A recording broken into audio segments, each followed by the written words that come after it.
Hello, everyone. Welcome to a special live edition of Control-Alt-Debate. I'm your moderator, James Fortune. Tonight, I'm getting feedback. I'm getting feedback. Oh, that was me. That was me. So we're tackling one of the most explosive stories in music and entertainment, the federal RICO trial of Sean Diddy Combs. This case has been everything's like celebrity power, allegations of racketeering and sex and trafficking, and a courtroom drama that has the world just watching every day. Everybody's glued to their monitors and their phones. And I'm joined by our powerhouse cast, Miss Sandra Faye, my boy Logix, and my beautiful wife Bernadette Fortune. Each of us bringing a sharp perspective. And tonight, I want us to dig deep, not just into the headlines, but into the legal culture and the personal dynamic at play here. All right. So I want us to have a really good conversation.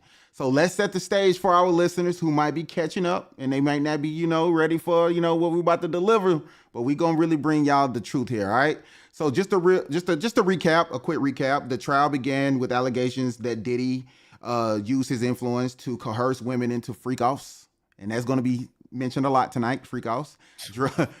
Drug-fueled sex parties over nearly 2 decades. This man has been running his scam or the scheme. So the prosecution RICO case hinges on whether these acts were isolated incidents or part of a criminal enterprise. So that's what the RICO stands at.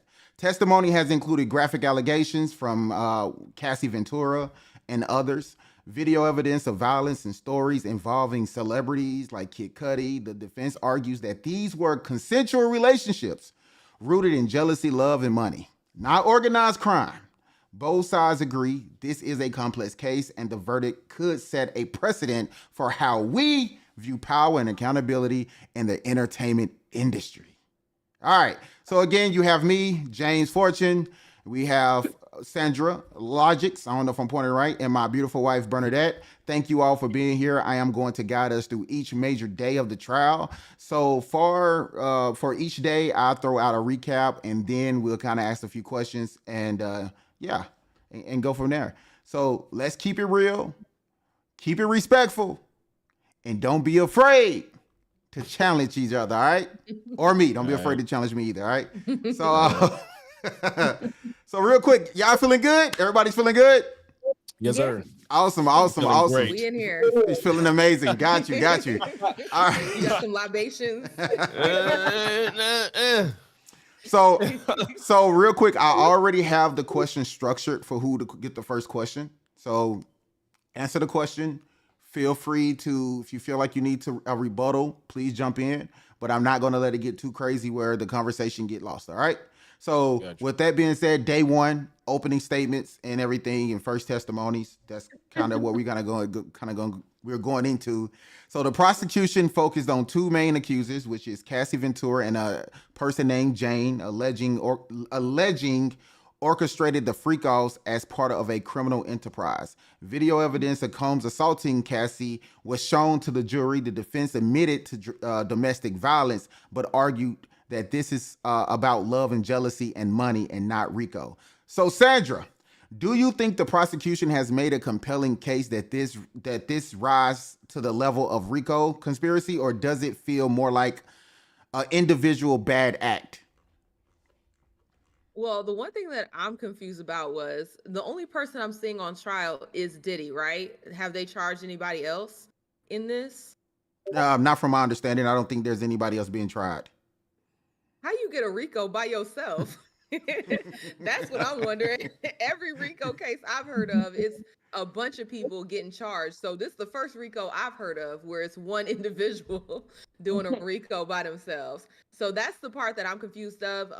I feel like the system might be protecting some people in this situation. I'm not talking about Cassie though. We'll probably get into that a little bit deeper, but I do think that there are other people that should be getting prosecuted alongside Diddy, because I mean, if you're going to do a RICO, I'm gonna need you to get the organization. Okay. But as far as like them creating a compelling case, I feel like they have. Okay. Once you talk about the, trafficking. Okay. I'm gonna try to keep it YouTube friendly, the trafficking. The evidence seems to be there. You can't fly people out for the purpose of giving them money or gifts in return for actions. Okay, that's illegal, and just based off of the fact that there's evidence of that proves the trafficking side of it. And then as far as the coercion, once you have evidence of people getting threatened, even the video of Cassie trying to leave and him keeping her there, by grabbing her phone, grabbing her things, that's considered kidnapping. That's also coercion for her to stay and be involved. And because she was involved in his business in a way, it doesn't look good. I think that he's gonna go away, not because he's a freaky nigga, not because he's freaky, but because of the other things. Okay, all right. I definitely can agree with you on a lot of that, and I think maybe even all of us agree with that. How do you feel about that, Bernadette? You have anything to add or take away from that? Yeah. So RICO is an umbrella term. It's used to prosecute organizations and the leaders of those organizations if they benefited from the criminal activity. But it's an umbrella term where they try to group everything in as trafficking, drugs, anything else that they can find that they can prosecute. They just say RICO. That way they can throw up a bunch of stuff up there, and they throw a bunch of stuff against the wall is to see what sticks. Okay. Now, do I think that Diddy is going to walk? Possibly. I don't think. I think that he is guilty of a few things. Yes. Was the question? Do I think Cassie was involved, or what was the other question? The other part of the question.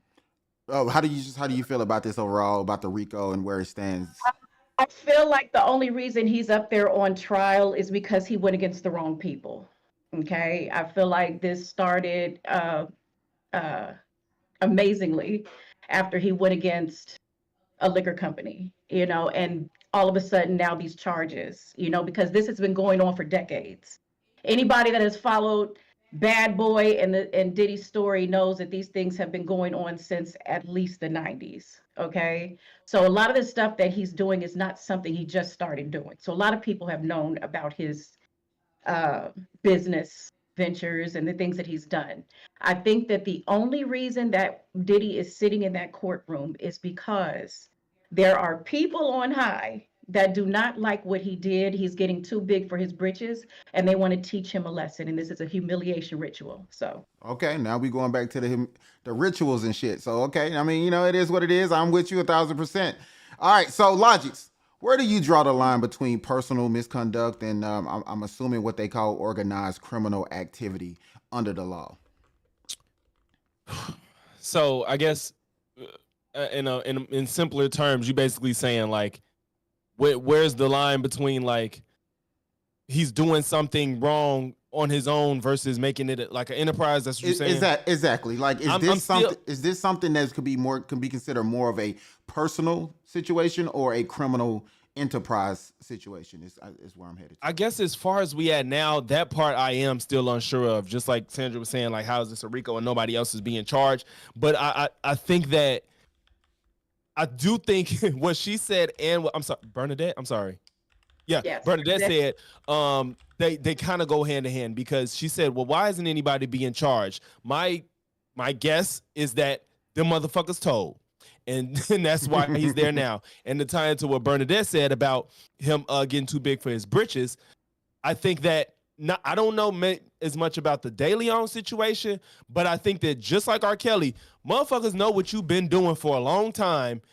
Whoever you crossed, whatever went wrong, something went wrong, and now everybody's flipping on you. And I think that's just what happened. I like you said, like a lot of this shit ain't brand new to us with Diddy. Just like R. Kelly, the shit wasn't brand new. It didn't pop up. So I don't know who the people are, but somebody got crossed. And I do think that there was other people involved. And I don't know why it's still called, or they're still doing it under the RICO when if those people flip, they're not being charged. And I don't know how that's going to play out. But if I'm not mistaken, I heard something about like he got people to figure out a way to buy his stuff and not make it look like a transaction under Bad Boy or under his businesses or whatnot. So I guess that's where the record, the enterprise could come into play. So when you say stuff, are you meaning like drugs, guns, sex, baby oil, heels, all the shit we saw in them pictures, all that shit. Yeah. Okay. So how do you feel about what he's stating, Bernadette? Do you feel like that maybe everybody flipped on him and we don't know that, or do you just? I mean, yeah, yes, in a sense, I do think, people did flip on him. I think that Diddy has worn out a lot of his corporate friends. For me, he was the face of Ciroc. Everybody thought he owned Ciroc. He was promoting Ciroc like it was, he's taking it everywhere. He pretty much built the brand. You know what I'm saying? Right. He built the brand, but everybody knows that the liquor industry is sort of ran by, it's ran by a mafia, okay? If anybody's watched The Godfather, you know how they move. I mean, whatever they're involved in, you can't, you don't cross certain lines with them. So for him to start his own brand, De Leon, and promote it in direct competition with the people that whose brand he actually built, and think he's going to do something with it, it was a direct slap in the face. And to me, that's what it looked like to me. I'm just saying what it looked like, okay? And I think at that point, people that knew how Diddy was moving, obviously behind the scenes, flipped on him. I think that's when Cassie's allegations started. I think that's when, once Cassie opened that door, then it opened up floodgates for other people to come through and say, hey, he did this to me. He did this. That's how it always works. That's how it worked with Bill Cosby. That's how it worked with R. Kelly. Once one person opens that door, they're going to send a bunch of people flying in. And from what it looks like, there's no real, what is it called when, there's a certain date that you can't file this anymore. I don't know why it's slipping my mind. Statute of limitations. Statute of limitations. There's no real statute of limitations on what they're accusing him of. Okay. So you're just going to have this whirlwind of people. You have Danity Kane coming in, or Dawn from Danity Kane. You have, all these people saying what they know about Diddy. Obviously he built a bunch of, he built bad relations. I don't want to say bad, but he had a lot of people that disliked him, for whatever reason. All right. Maybe they worked for him, maybe they, maybe he crossed them in some kind of way. But so now that you're on that, so I guess my next question is to you anyways, Bernadette. How much do you think personal motives versus how much is personal motives versus criminal intent should be factored into a RICO case overall? They're going to try, the defense is going to try to prove, personal motives with some of this, because a lot of stuff that they have, a lot of the evidence that they have, is they have videotapes apparently, they have evidence on the scene evidence, things like that. But a lot of the stuff that's coming through, like for instance, Dawn, with Danity Kane, that looks to be like he say, she say, or maybe, your career didn't go anywhere. Maybe you saw something, maybe you're exaggerating. It's been a long time, so maybe your career didn't go anywhere. So now, you want to come back and say, it's Diddy's fault that your career didn't go anywhere. You have a lot of people coming out that used to work for Diddy. You know what I'm saying? Maybe, there could be personal motives for some of them, because obviously, when all of this was going on, what did you do? Where were you? Why, I can agree with that. I can agree with that. Why you didn't tell, why you didn't come forward then, And so a lot of these people I feel were caught up in the lifestyle, including Cassie, and I don't want to seem like I'm not compassionate to what she went through, but I think a lot of it was it was a choice. You wanted the lifestyle, you got the lifestyle, and you got what came with it. Now people are coming forward and saying, hey, this is what happened, but you're not saying it happened to you. You're saying secondhand and third hand, what you saw, what somebody told you, or something like that. The only people that can really say it happened to them firsthand so far, from what we're seeing, is Cassie. Everybody else so far is, I heard this, or, she told me that, or whatever. All right. Sounds good. Okay. So let's just move on to day two, Cassie's testimony and the RICO allegations overall. So pretty much Cassie testified about years of abuse, forced sex acts, and alleged that Diddy blew up Kid Cudi's car out of jealousy. The defense cross-examined Daniel Phillip, a male escort paid to have sex with Cassie. The prosecution claims that Combs ran a racketeering operation for nearly 20 years. So, Bernadette, this question is back on you. How credible and relevant do you find these allegations? And let's try to make sure we don't go into too much of a spiel, but try to get your point across. We can't cut. So No, yeah. How credible and relevant do you find these allegations when it comes to the federal, pretty much the federal charges that he's facing right now? With the impact, do you think that they have any sway on the jury? yeah, they got a lot of shit. I think we haven't seen what they have yet. I don't think anybody has.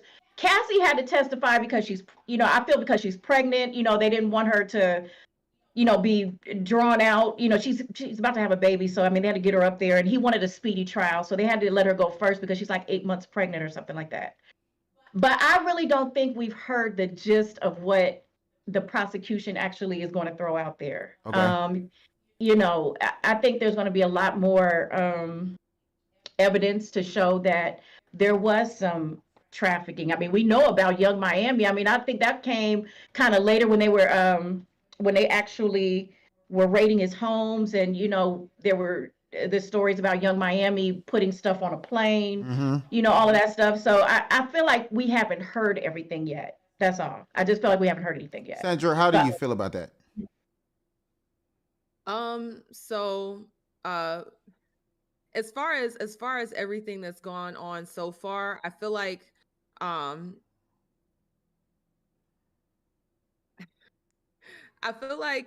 it's a mixture of both personal vendettas, but they're linked to the issues at hand. So it's like if someone is coercing you into doing something, you're gonna have a personal feeling about that. I mean, nobody, it's insane to have this idea that, oh, it's not going to be personal, it's just a business thing. No, if someone's doing that to you, yes, it will be a personal vendetta. And one thing that I kind of wanted to say to one of Bernadette's points about, like, why didn't you come forth? If I know this mofo is out here unaliving people because they're doing things or beating folks or, just turning the machine, because once at that point in time, he was a part of the machine, right? So he had the power to, ruin your career, had the power to ruin your name, your credibility, all of that. Then, yeah, these people would not come forth. So once Cassie opened that door, it allowed them to feel safer coming forth and telling their story, because once we saw that footage from the hotel, that already showed a lot of people about his personality. Okay. Yeah. It showed a lot of people about what he's capable of.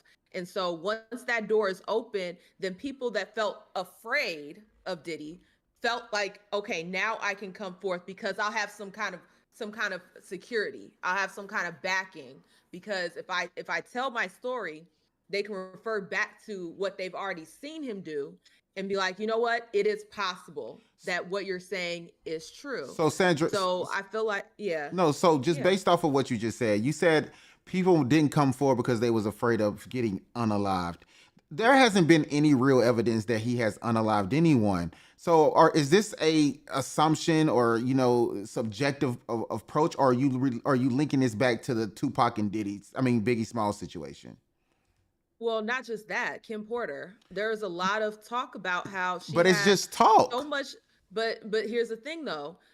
Because we're not in there, I'm gonna suspend belief and say that there's a possibility that these folks could have felt afraid for their lives. Even if you think about the Kid Cudi situation, his car exploding. I mean, that's some gangsta ass shit. I mean, like that's some mafia type shit. I would be afraid. Okay. All right. So and even just him beating the way he was beating Cassie ass, I'm like, I would not want a nigga kicking me in the face, and even then they showed a picture of Cassie, and she had her eyebrow was busted open like that woman in nasty. It was almost like that woman in that fight from the night Mike Tyson fought Jake Paul. That woman she got clocked. Oh yeah, that was the same gash. Her stuff was split. It looked like that. So I can, whether or And not these are founded beliefs, I will suspend belief and be like, you know what? It's possible that he has something to do with Kim Porter. It's possible that he has something to do with the Biggie Tupac situation. It's very much so possible. So I can understand why somebody would be afraid, especially if you're close enough to him to know that there might be more validity to this because you have more access. So I'm willing to give them that. I'm willing to give them that. As far as like why they wouldn't come forth, because I know I probably wouldn't have came forth. You ain't finna All right, unalive Logic. I know you had something you wanted to add to that real quick. yeah, I was gonna say, if I'm not mistaken, I may be jumping the gun because I know you said you was on day 2, but didn't Cuddy just come out and say like Diddy broke into his house before his car got blew up? I think Yeah, I mean, it was part of the testimony. That when we're going to get to the Kid Cudi situation here in a little bit, but no, that's a good point though, due to the fact that these things have been mentioned in the media. But I'm still not sold myself on the fact that he's guilty of what they're saying he's guilty of at this moment. I still think we need a little bit more to go on before we really just lock in into that he's guilty of a RICO. Because I'm right now I'm seeing a domestic violence case. But moving forward, does the involvement of these third parties like the escort, hotel staff, etc., does that strengthens the prosecution's RICO case or argument, or does it muddy the waters a little bit when it comes to this situation? I feel like if they're not bringing people up on charges, then it muddies it. Okay. If you're saying that the hotel had involvement in these and they're kind of turning a blind eye, which is part of, if aiding and abetting, if they're doing that, then they need to be, whoever's in charge of that needs to be put on charges. So, unless they're going to do that, then I do think that it muddies it, because then you can paint the picture of, well, y'all are just going after this black man. Y'all are just going after him because he has money, and y'all mad because he's black and has money. So, until they start, I need them to bring up those charges on everybody involved. Okay. I need them to start putting up charges. If you're saying that the hotel was involved in covering things up and hosting things, the manager, whoever the hell, bring them up on charges and include them in the RICO. Okay, I can agree with that. I can agree with that. Lodges, what evidence would you need to see to be convinced that this was a coordinated criminal enterprise and not just the actions of a powerful man, a troubled individual? Like, what would we need to see in this case?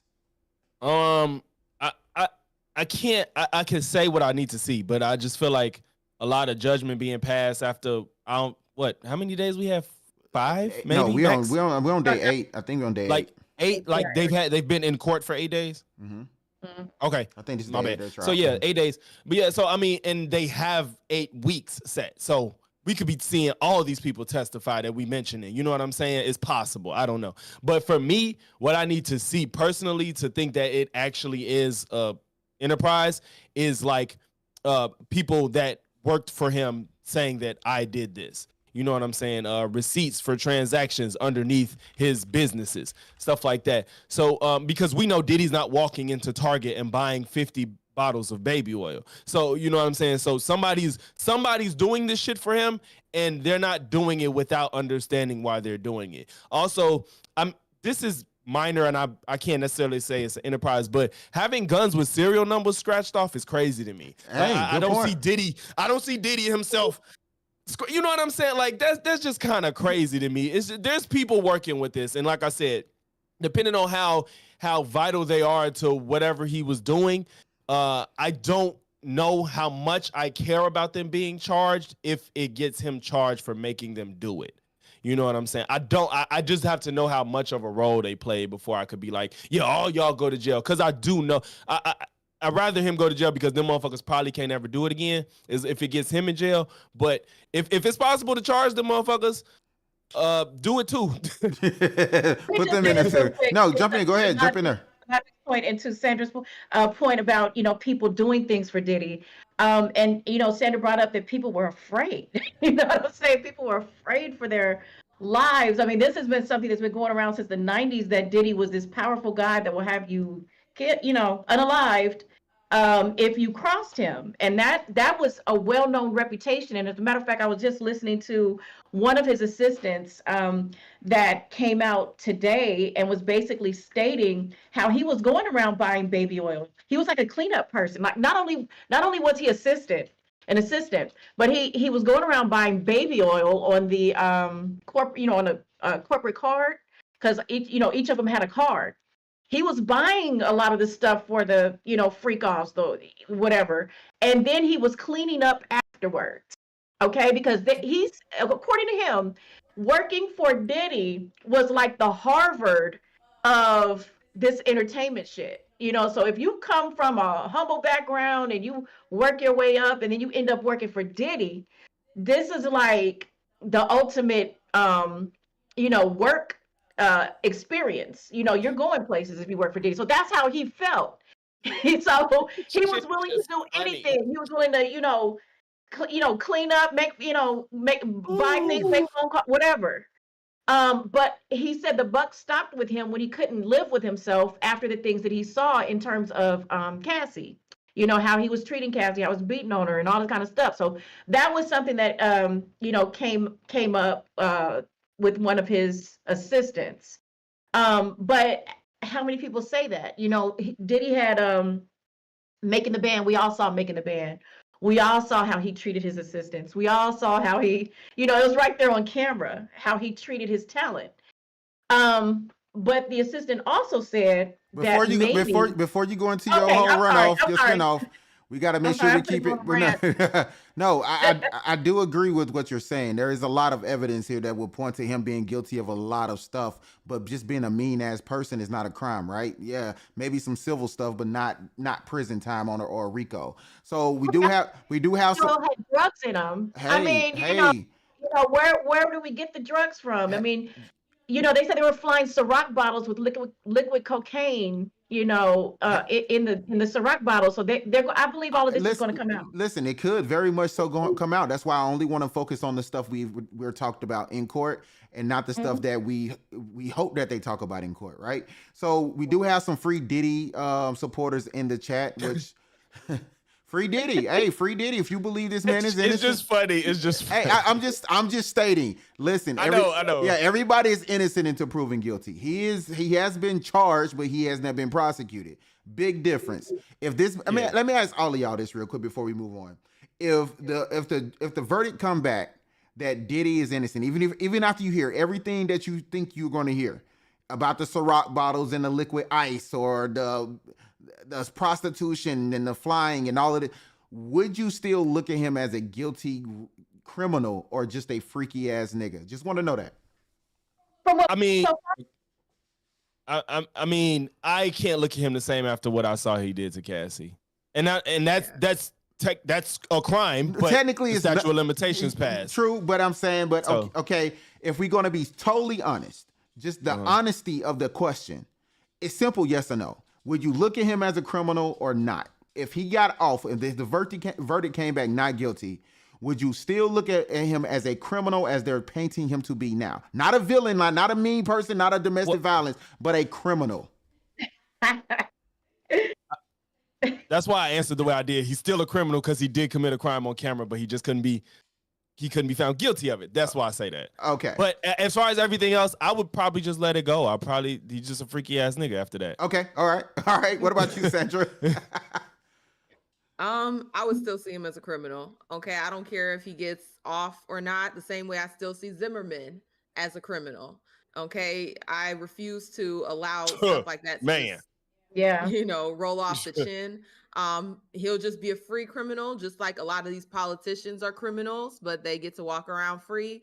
My opinion won't matter in that, and it won't matter. But that's how I'll see him. I'll still see him as a criminal. All right, because ain't no way, boy. What about you, Bernadette? I fucking see him as a criminal. He's a criminal. I didn't expect that answer, honestly. I did. After everything she's been saying, I didn't expect for her to say that. No, I mean, it ain't got nothing to do with him. I'm looking at the chat. Oh, of course he's black and all of that. Listen, that ain't got shit to do with it because he's hurt other black people. So I'm trying to figure out what are you talking about in the chat. That part. You're dealing with a person that has ruined careers, stopped careers. Two of our best probably rappers, prolific rappers of our generation are gone. Allegedly by the hands of Diddy. I ain't gonna talk Allegedly. about Craig Mack. I ain't gonna talk about what happened to Craig Mack and Mace, and all these Mace, people that have yes. these same stories about Diddy. You know what I'm saying? So where there's smoke, there's fire. I don't care what anybody says. A lot of the stuff that, happened during the raid, and a lot of the, stuff going on the internet, my Young Miami, and, all the stuff that was said about her, and all the shit she was, these are criminals. These are people that are exploiting Black women. This is a man that's exploiting, women, period, but it's specifically Black women. All right, we got to move on, but I appreciate you. I'm gonna need y'all to pipe down in the chat. And Bernadette, okay? I'm gonna need you. Hey, I ain't gonna lie, Bernadette. I feel like these is trolls. These people seem like trolls. Hey, Bernadette, I'm gonna need you to scoot a little closer to the camera. Stop moving so much because yeah, it's kind of starting to blur your camera. I just want to make sure. Oh, my bad. No problem. So let's move on. All right. Day 4, coercion and relationship dynamics. Cassie's testimony pretty much included claims of rape, threats, jealousy involving celebrities like Michael B. Jordan, and dispel rumors about drug-laced baby oil. The defense highlighted her continued expression of love and willingness to participate in freak-offs. So, Bernadette, how much do these personal dynamics matter in a federal criminal trial to you, and could they distract from the core legal issues? As far as the freak offs, and how much do I think that all plays into the federal? Is that the question? Yeah, pretty much. Yes.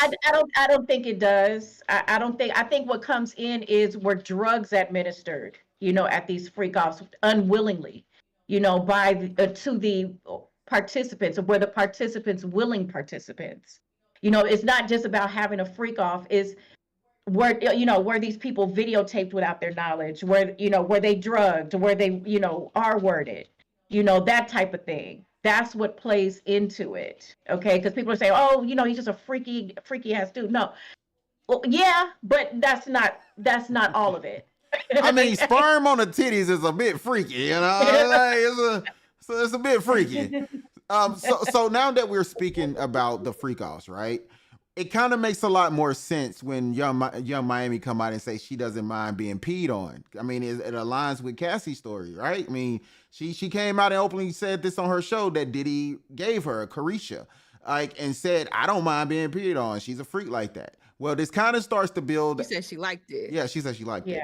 Yeah. So this starts to, build a dynamic that he's this type of person that likes his women to be this freaky, which is not a crime. It's not. But I do see that there could be a silver lining in where the lines got crossed. But this is a man who got away with supposedly killing Biggie Smalls and Tupac less than 3 months apart.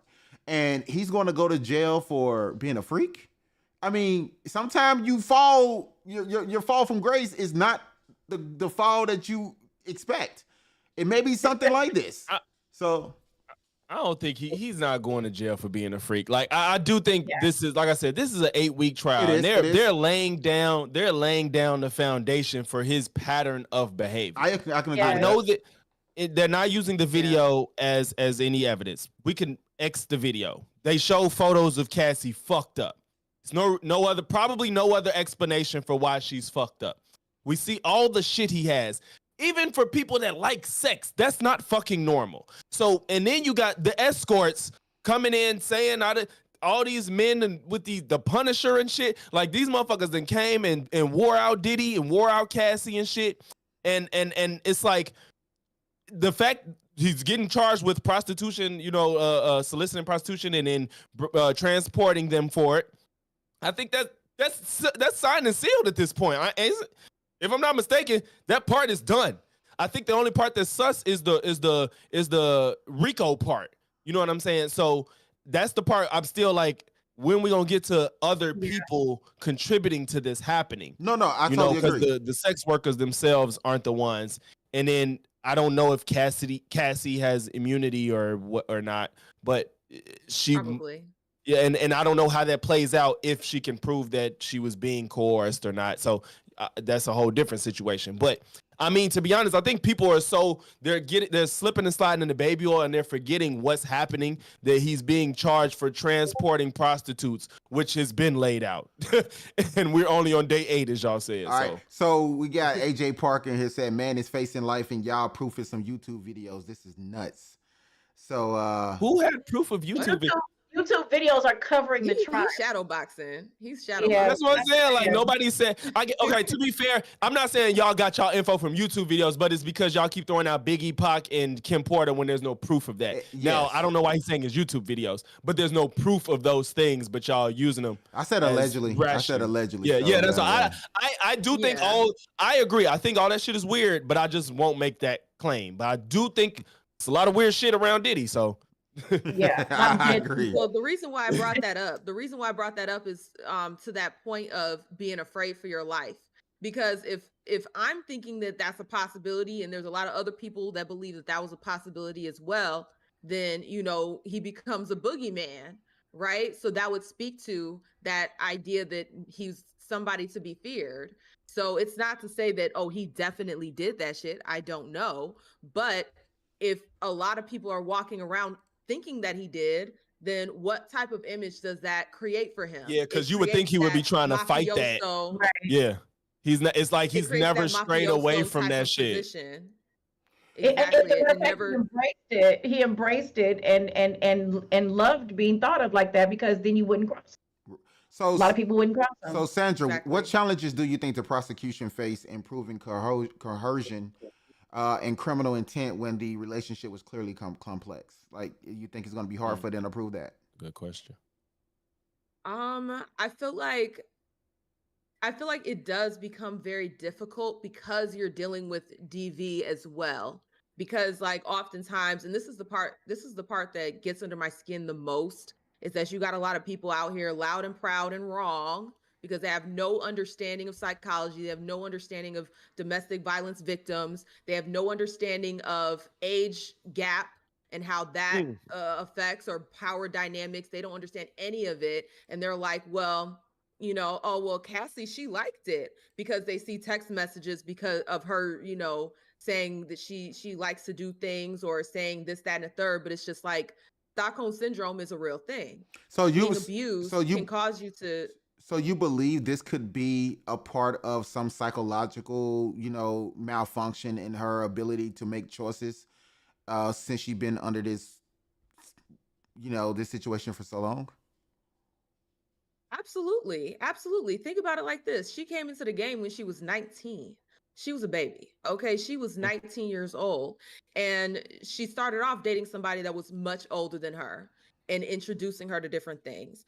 And the part that the part that be so funny about it is the same people that are making these crazy claims about Cassie, saying, well, she wanted it, this, that, and the third. They will be the same folks that'll say, oh, older men want younger women. Why? Because they're malleable, because you can turn them into what you want them to be. They're the same ones who say that that's the reason why older men like younger girls. So then why are we not understanding that the dynamic between Diddy and Cassie is exactly that? She was malleable. He was able to form her because she was so young. And so being introduced to so many crazy things, the baby oil, full of baby oil, like, it doesn't shock me that she was part of it. It doesn't shock me that she was reaching out to, prostitutes and doing a part of this, because it's that exact dynamic that these older men ask for. Get you a young girl so you can train her to be what you want her to be. And that's exactly what it seems like Diddy did to Cassie when she was a young girl. So that makes sense why she would be doing certain things. And once you're exposed to crazy amounts of trauma, that psychological damage is inevitable.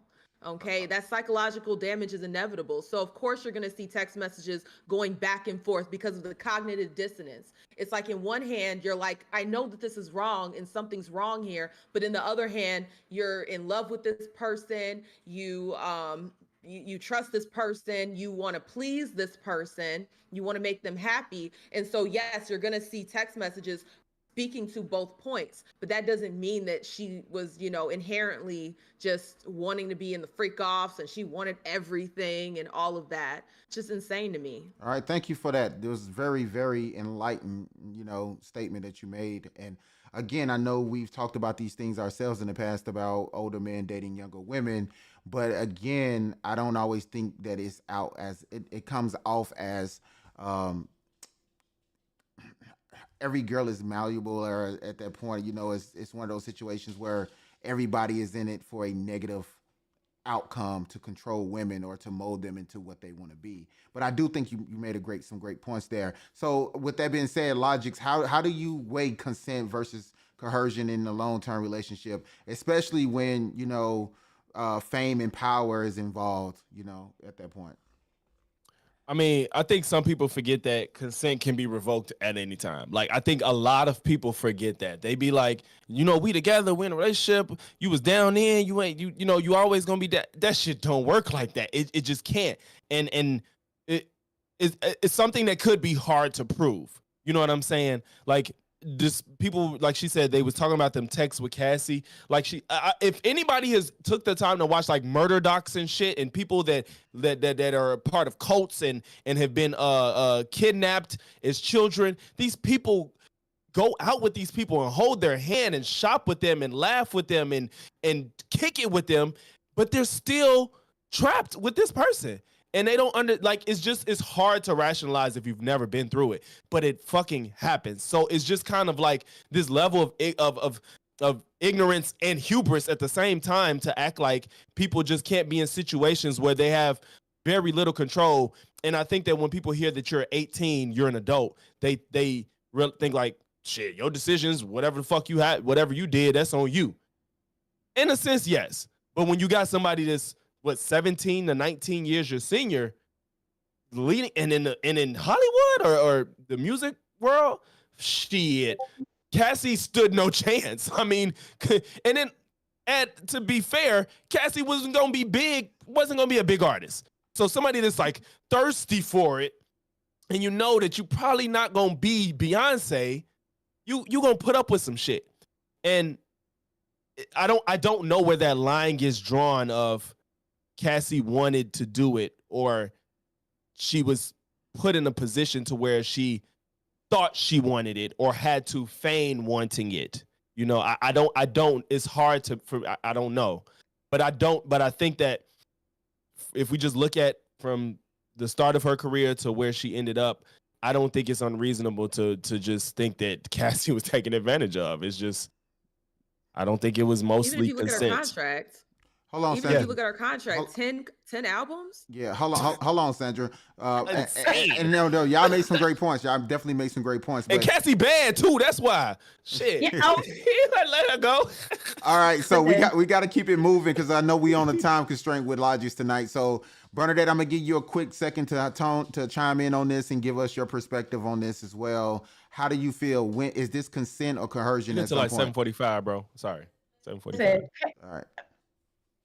As much as I want to feel that Cassie's a victim, I don't. And I'm gonna tell you why. And I think that Sandra is on point with younger women are malleable. Okay, that is true. But in this respect, Cassie got into the relationship. From what I understand, she got into the relationship with Diddy when she was 22, and that's after she was already in a relationship with another man, Ryan Leslie, right? I think from what I understand about her story, she came to New York. So she was grown enough to leave her mom's house. She was grown enough to pursue her dreams, start off modeling. So I'm pretty sure she had some experiences there. But she had the drive and the determination, but she was also very thirsty, from what I understand. And she got into a relationship with this older man, Ryan Leslie. And then when she met another mogul, that's opportunity there. So she got over in the opportunity with Diddy.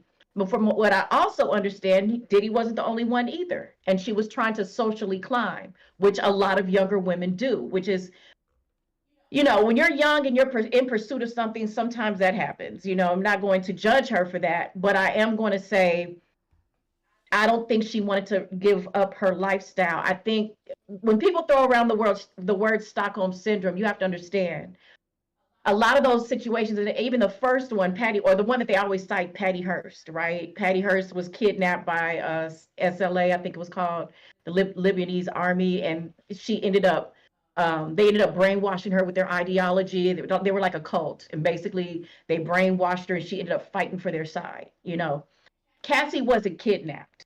You know, Cassie had an, even though they say Diddy was powerful, possibly dangerous, violent, she did have outs, just like she got out with her trainer. Okay, I'm done with this situation. I'm gonna go to my trainer. Now we're gonna use this and get this payout, which she did. They saved it for the right time. Boom, boom, boom. I think she's very calculated. Is what I'm saying, and you'll find that with a lot of the younger girls today, they're not as malleable as they may come off, but they are opportunists. All right. So, okay. Can we do a little back and forth for the last few minutes? My bad. And I would, but I definitely got to get to the last one. So just real quick, I understand everybody has some great points right there.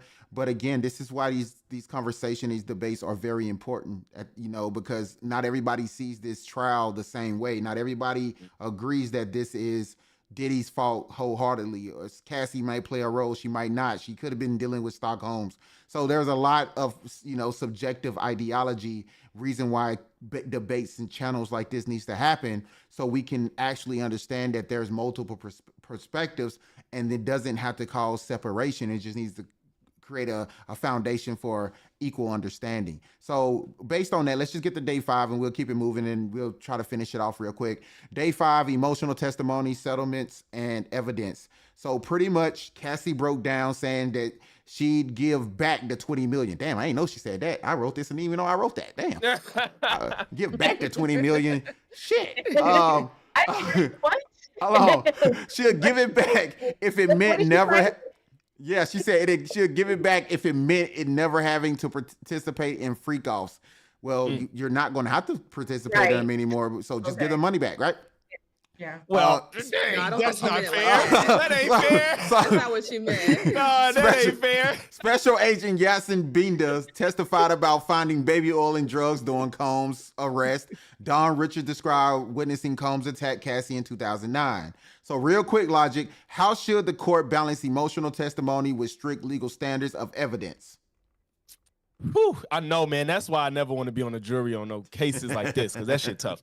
But it's you can't take emotion away from people, because I'm sure there's probably people sitting there like, I saw that video, he needs to go to jail, and that's technically not how it's supposed to go. You know what I'm saying? So they just gotta prove their case, man. And that's like when Sandra brought up Zimmerman. Zimmerman like boils my blood, and it's like I barely want to be like, I get why he got off, but it pisses me off because he should not have got off. If I was on that jury, it would have been hung. Like, I'm sorry. So if I could think like that, other people probably could think like that too. But they just got to prove their case, man. They have to prove it. To me, I think they're doing a good job. I think people are getting lost in the sauce, though. I think they're doing a good job, though. Okay. Bernadette, with so much of the case hinging on witness testimony, how should the jury weigh the credibility of people from Combs' inner circle versus outsiders? And let's try to make it quick, but yeah. The inner circle is going to be the most credible. People that was actually there, that was standing next to him, that have maybe firsthand or even evidence that's objective. They're going to be the ones that are going to have the best testimony. Outsiders are just he say, she say, or whatever. But I think the inside circle should be weighed more, with more validity than the outside people. All right, Sandra, how significant is the physical evidence of how significant is this physical evidence to the RICO and trafficking charges, or does it risk centralizing the case? Like, you get what I'm saying? Like, how important is this physical evidence that they say they have that we haven't really seen? Well, I think once you present, baby oils filled with ecstasy or whatever drugs, I don't even know how you do that. But they're doing it. They're definitely doing it. Yeah. Either.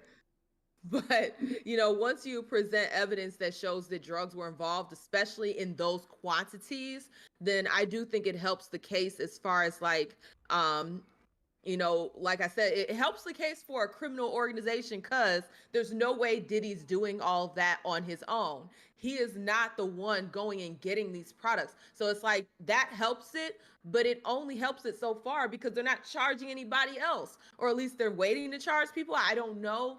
But yeah, it can help, but like I said, they need to start bringing charges on other people that were involved because Diddy wasn't doing this by himself. There's no way, based on time and then being one singular person, there's no way that you were doing all of this on your own. And I don't believe that everyone was coerced the way that I believe Cassie was. I do think that there were people that were complicit in it and had a high standing similar to Diddy's, and they could operate on an even playing field and work together to create these insane freak offs and get, videos of people doing crazy stuff so that you can use it against them. I think that this was a whole thing, but like I said, bring those charges to those other people that were involved. Awesome. All right. So we're going to keep this thing moving so we can kind of wrap it up. Again, it was, I think it's a great conversation. We're having a good time here, and I know we just got some time restraints. But overall, day 8, Kid Cudi's celebrity testimony and the RICO patterns is what they was kind of basing this around. So day 8 brought more focus on the Kid Cudi angle with allegations that Diddy tried to blow up Kid Cudi's car and other threats involving celebrities. The prosecution is trying to show a pattern of intimidation and control while the defense pushes back, framing these as personal disputes. Sandra, testimony has touched on alleged threats and violence involving Kid Cudi and other celebrities. How relevant do you think these allegations are to the overall RICO case? Do they demonstrate a pattern of criminal enterprise, or do they risk centralizing the trial? I do think that they help the case. I do think they do because his business is partly, partly with the music industry, right? So if that is part of your business and, there's evidence of you coercing people, threatening people, getting dirt on people so you can use it against them, contracts like 10 albums, crazy things like that, then it all speaks to, like I said, that organization. But where other people getting charged? That's my only thing. Okay. Lodges, the defense argues that the incidents that, like the Kid Cudi situations, are rooted in jealousy and personal disputes, not organized crime. In your view, how should the court distinguish between personal vendettas and actions that actually support a RICO charge? I think two things could be true. I think it could be personal vendetta, but it also could literally be a fucking crime. You know what I'm saying? Like, I think even with Cassie, like, I think there's a level of like revenge to this, even with getting paid. But it wasn't her choice. She got subpoenaed. She had to show up. Right. So, I think if she had a choice to not show up, she probably wouldn't have, to be completely honest. So based on that, could she have pled the fifth on any of the stuff she was stating, or, is it best that she spoke? You plead I guess you can do it technically when you want, but usually you plead the fifth to not incriminate yourself, right? Well, isn't she kind of incriminating herself on stand about saying that she helped? Unless she truly believes that she wasn't willfully participating, but of course the defense is going to make it look like she was. But if she's like, I'm finna tell the truth because I know that maybe in retrospect she might have been like, yeah, come fuck me, but it's like she didn't really want to do that. You know what I'm saying? In retrospect. Now, I'm not saying you can take back consent later if you gave it then, but she's probably realizing like, I'm telling the truth and I was pressured into doing what I was doing at the time. But I don't know. Pleading the fifth just seems like you're just trying to let him get away with some shit when she doesn't have to do that. You know what I'm saying? Yeah, that would be her protecting him. Yeah, it's like why would she has no reason to protect him. Yes, she got paid out, but this is totally separate from her getting paid out. So she doesn't have a reason to protect him in this situation. All right, good statement. Joshua Graves said Cassie was doing it too at some point down the line. That's not saying she didn't start off as a victim. So real quick, same thing with R. Kelly. R. Kelly was molested by his sister, cousin, family members, and he felt it was okay. He became he was started off as a victim and became the predator at some point, and no one gave him any leeway on that. So at some point, you have to start realizing that you are becoming a predator in your own victimization. So I just want to point that out. That was a good statement that you made, Joshua. But one of the last questions I'm going to ask is, Bernadette, with the testimony about Kid Cudi and other celebrities now part of the record, what impact do you think this has on the jury? Does it strengthen the prosecution's narrative of a pattern of intimidation and control, or could it distract from the core legal issues at stake? No, I think they're doing a good job, to be honest, building and establishing a pattern of violent behavior. You know, we started off, we saw the Cassie video, we heard Cassie's testimony, we heard the mother. The mother actually, was up there testifying. Cassie's mom gave testimony of what she saw with her daughter.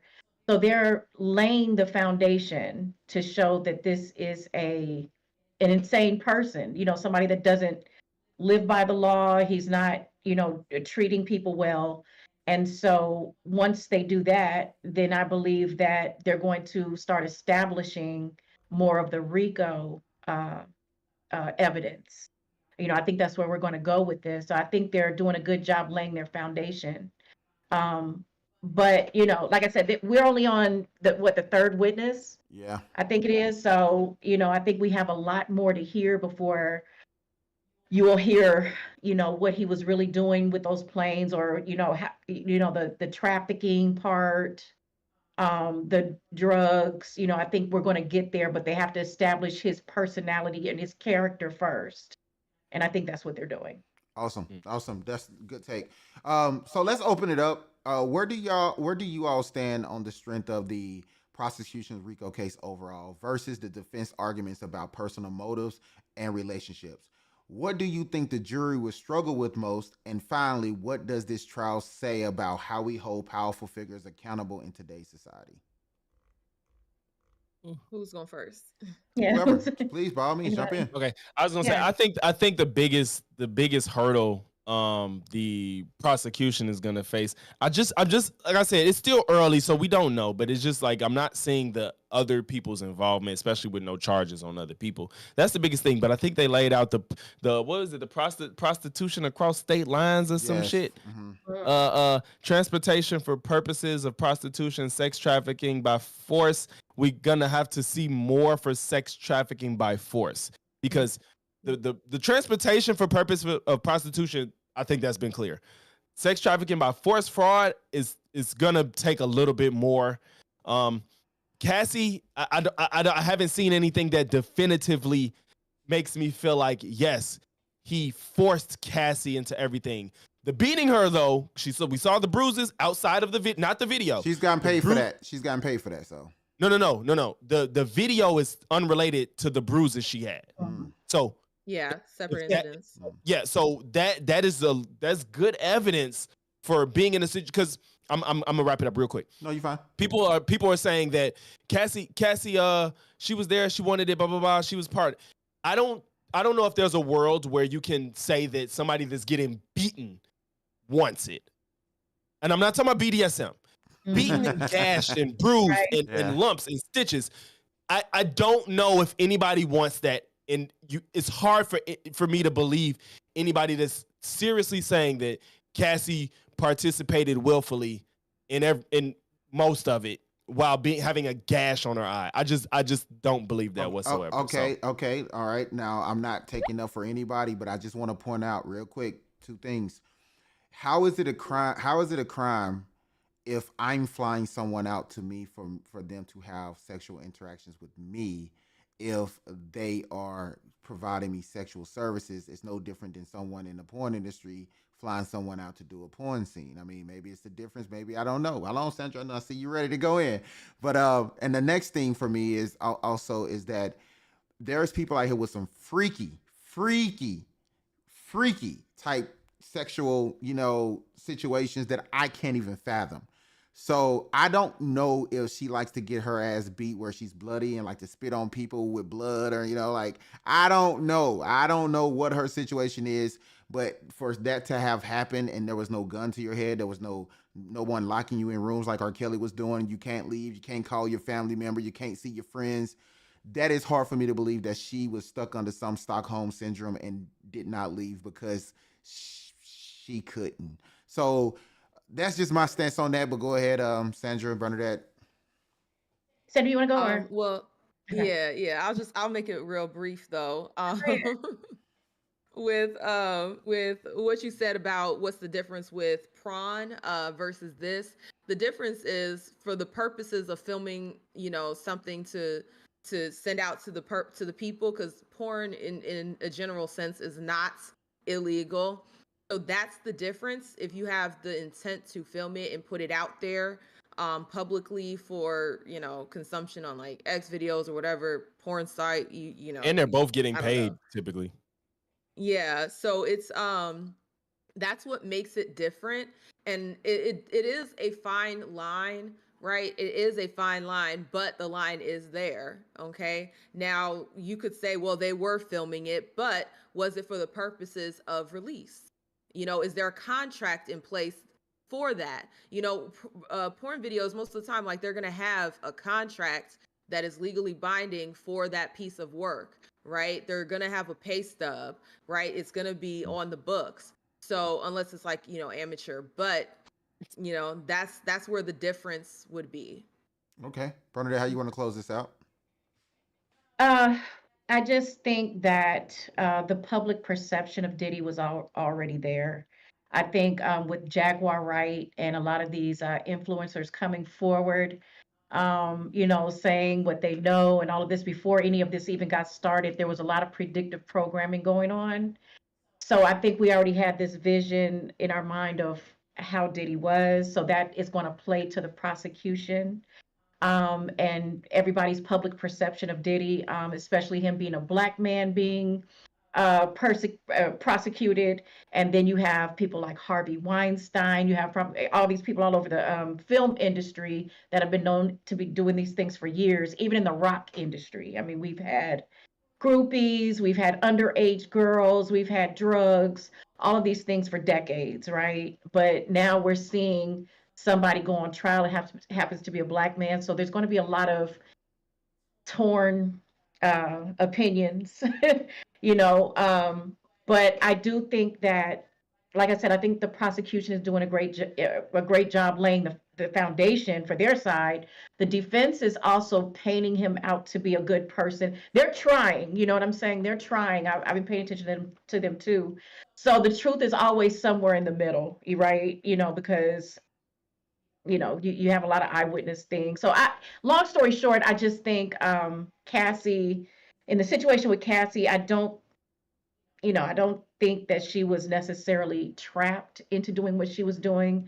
But I do think they're going to have to prove to me, the I think they're going to, sex trafficking is, in this respect, is so hard because these are grown people. If you're going to prosecute them, what about the sex workers? Are they going to get prosecuted? Who's pimping them out? Are Well, they pimping is illegal too, though. Right. Pimping is illegal.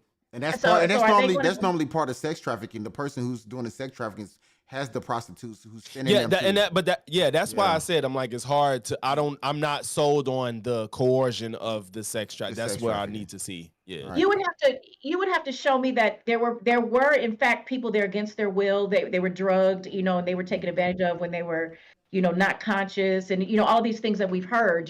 There's still no real solid evidence. I don't know if we'll ever hear it. I don't know if we're actually going to hear it as the general public, but those things have to be put on the line because then that's a little different. And then We got to wrap it up, unfortunately. But yeah, we'll but all in all, we're still watching. We're still getting our opinions together based Indeed. on the evidence that's presented. Indeed. So, Well, Just listen. one thing I wanted to say though. All right, real quick. As far as, I'll make it real quick, but as far as like Cassie being held against her will, I know they're not using the video, but him taking her phone and things like that. That is part of holding someone against their will. That's a good and one. So just because I saw that one instance on camera, how many instances were not on camera? So it's hard to say that she for sure wasn't held against her will just because we see an instance of him trying to hold her against her will by keeping her phones, by keeping her belongings. Okay, And that being is part of beaten. it. And being beaten, Y'all, and being beaten. So listen, great point there. Honestly, I think that's a great way to lead off and leave people thinking about this overall conversation. So again, with all that being said, thank you, Sandra, Logix, Bernadette, for your insight and honesty tonight. This trial is far from over, and honestly, we'll keep following it.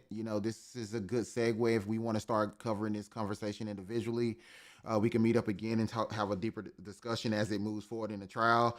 But to our listeners, please stay tuned, keep questioning, and remember, the truth is rarely simple, especially in the world of celebrity and power. So, by all means, jump in that comment section. Make sure you hit that like button, that subscribe button. And I appreciate you all for helping me tonight on the channel. All facts, no bull. Until next time, y'all have a great one. Thanks for having me. Oh, yeah, most Peace. definitely. Appreciate It was wonderful. Oh, nigga, don't hate me because This I'm was beautiful, fun. nigga. Okay, Miss Finger. Man, you got all that fancy shit, man. Many men wish death for